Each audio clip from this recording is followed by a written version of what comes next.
Mama Dhia shkoi në treg, ndërsa ujku po vëzhgonte nga pas pemës. Të gjithë fisit ti moj kuq ke mundit, ti ke për t'i berë gojore. Më pas, duke u munduar të ishte sa më pak dyshues, ujku nxitoi për tek shtëpia e Mamadhis.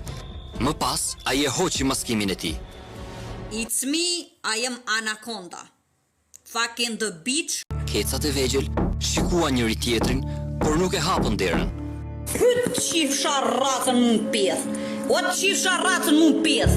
Kur fëmijët dëgjuan zërin e trash, atyre ju kujtua paralajmërimi i nënës së tyre. Po ik më të qif sharop gabel, ik se na shave karin këtu, ik ta qif sharop mund pjedh.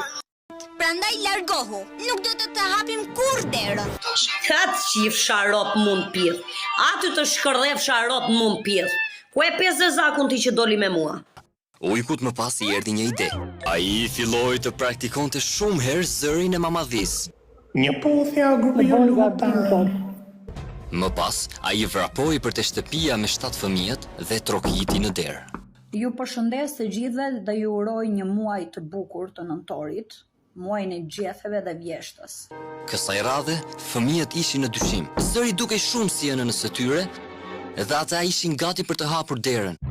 Kur njëri nga kecat pa diçka shumë të çuditshme poshtë derës. Po ti kush je mër qif sharop? Ti kush je mër qif sharop? Kush je ti mër bjus shirë? Kush t'ka pjell ty mër bjus shirë? Edhe kësaj radhe, pavarësisht punës së madhe, ujkut sërish nuk ju hap dera.